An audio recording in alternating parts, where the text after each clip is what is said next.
Good morning, class 8. How are you, class?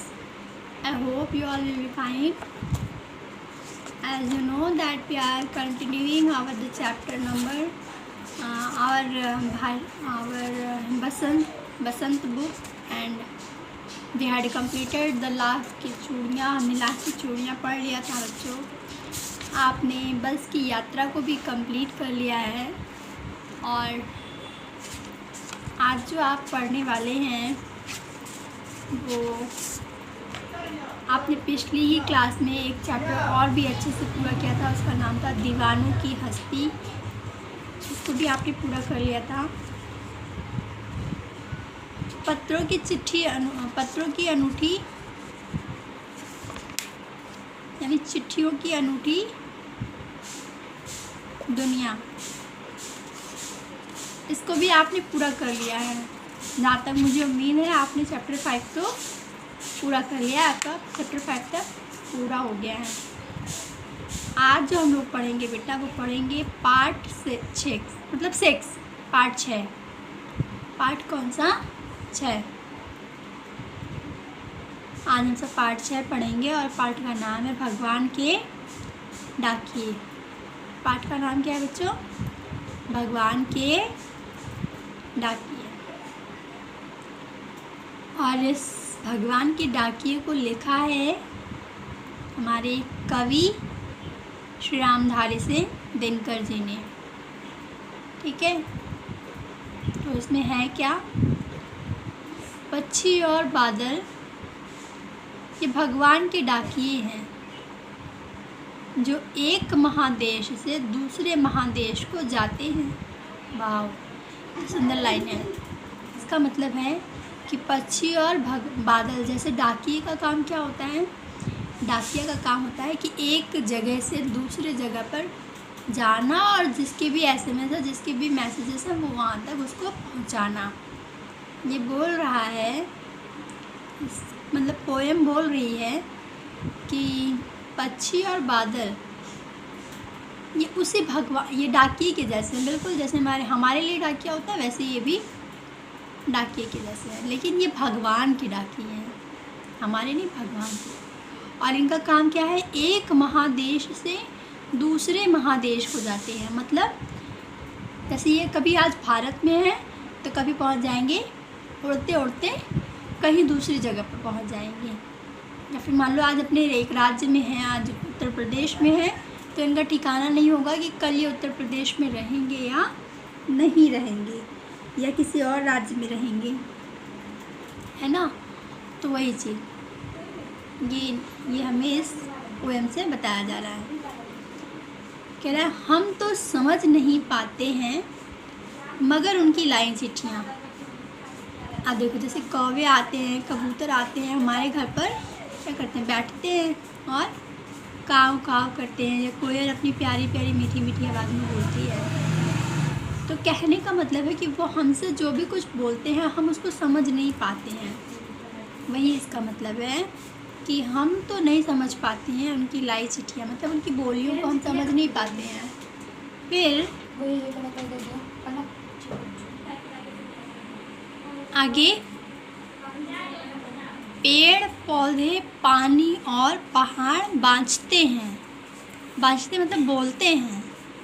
सभी लोग बोलते हैं. कौन कौन? पेड़ भी बोलता है, पौधे भी बोलते हैं, पानी भी बोलता है, पहाड़ भी बोलते हैं. आपने सुना है इनकी आवाज़ों को? पेड़ कैसे बोलता है, या फिर पौधे, या फिर पानी, पहाड़, ये सब कैसे बोलते हैं? बाँचते हैं. बाँचते हैं मतलब बोलते हैं. ये सभी अपनी कुछ न कुछ बातें कहते हैं. लेकिन हम क्या करते हैं? देखो, हम तो केवल यहाँ आंकते हैं. आंकते हैं मतलब समझने की, आकलन करने की कोशिश करते हैं, लेकिन हम समझ नहीं पाते हैं. हम समझ नहीं पाते हैं ना कि वो क्या बोलते हैं. इसीलिए बोल रहा है कि हम तो केवल यहाँ आंकते हैं. कि एक देश की धरती दूसरे देश को सुगंध भेजती है. हमें यह महसूस होता है कि एक देश की धरती से दूसरे देश की धरती तक सुगंधित हवाएं जाती हैं और वह सौरभ हवा में तैरते हुए पक्षी की आंखों पर तिरता है ठीक है, पक्षी की आंखों पर गिरता है। और एक देश का भाप दूसरे देश में पानी बनकर गिरता है, यानी एक जगह से जो भाप बनकर निकलती है, जलवाष्प जैसे होता है, तो उस पर क्या होता है, जहाँ पे भाप बनकर उठता है तो क्या उसी जगह पे बारिश होती है? नहीं, समुद्र से भाप बनकर जो ऊपर उठती है वो समुद्र में बारिश नहीं होती है, किसी और जगह पर होती है। वही कह रहा है कि एक देश से भाप बनकर दूसरे देश में पानी बनकर गिरता है, यानी कि जलवाष्प की बात हो रही है। ख़त्म हो गया चैप्टर बेटा, छोटा सा चैप्टर था और आपको इसी चैप्टर को क्या करना है, कॉपी में कंप्लीट करना है, पोएम पढ़ना है, पूरी पोएम आपको कॉपी में लिखनी है। और ये आप देख पा रहे हो ये क्या है, कुछ लेटर बॉक्स है, कुछ ये लेटर्स हैं और ये लेटर बॉक्स हैं। आपको इनको बनाना है, कॉपी में डेकोरेट करना है, फिल करना है और ये सारा चैप्टर आपको कॉपी में कंप्लीट करना है।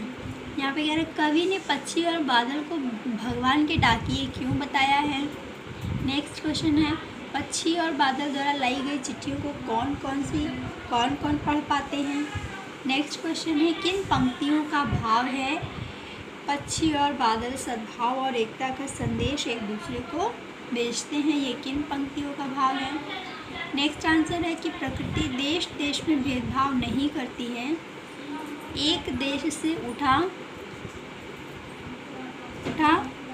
बादल दूसरे देश में बरस जाता है, यानी भेदभाव नहीं होता है। इन सब के बारे में बेटा आपको आंसर जो मिलेगा वो कैंपस ऐप पर ही मिलेगा। नेक्स्ट आपका क्वेश्चन है, पक्षी और बादल की चिट्ठियों में पेड़ पौधे पानी और पहाड़ को क्या पढ़ पाते हैं, इसका आंसर भी कैंपस ऐप पर ही करिएगा, वहीं से करिएगा। नेक्स्ट है, एक देश की धरती दूसरे देश की धरती को सुगंध भेजती है, ये आंसर भी आपको कैंपस ऐप से ही मिलेगा। ये कविता से बेटा जितना भी कुछ है इन सबको आपको क्या करना है, कैंपस ऐप से ढूंढ कर, मतलब ढूंढ कर नहीं, मैं सारा अपलोड कर दूँगी यहाँ पर, आप वहीं से करेंगे। और ये आपका कुछ शब्दार्थ है जिसको आपको करना है। देखो मैंने बताया था ना, बाचना मतलब बोलना, तो यहाँ पे बाचना का मतलब क्या बताया गया, पढ़ना। सस्वर का मतलब वही हम लोग बोल रहे हैं तो सस्वर जो भी चीज़ है ना बोलते हैं तो उसमें स्वर आता है, तो वही सस्वर। आँकना मैंने पहले ही बताया था, आँकना मतलब अनुमान लगाना, आकलन करना। पाक का मतलब यहाँ पे क्या है, पंख और पर। पंख का अर्थ होता भी है पर, पंख जो पक्षी के पंख होते हैं उसको हम लोग पर ही बोलते हैं, कुछ लोग बोलते हैं पंछी के पंख नहीं बोलते, पर ही बोलते हैं, तो पंख का अर्थ पर से है। फिर नेक्स्ट है सौरभ का मतलब सुगंध से और सुबास से है, ठीक है। तो ये आपका क्या है, शब्दार्थ है, इसको कॉपी में कंप्लीट कर लीजिएगा, ठीक। और जितना भी इस चैप्टर का वर्क है वो सारा कैंपस ऐप पे मिल जाएगा, वहीं से पूरा कर लीजिएगा। और नेक्स्ट क्लास को, नेक्स्ट जो चैप्टर है उसको रीडिंग करके रखिएगा, ताकि आपको जब पढ़ाया जाए तो आपको समझ में आए। पोएम याद कर लीजिएगा, पोएम लर्न कर लीजिएगा, और जितना भी पुराना वर्क है उन सबको भी प्रिपेयर कर लीजिए, क्योंकि अब स्कूल ओपन होगा तो आपका टेस्ट भी हो सकता है, ठीक है। तो जितना भी आपने किया है उन सबको आप लर्न भी करिए, पढ़ने के साथ साथ लर्न भी करिए,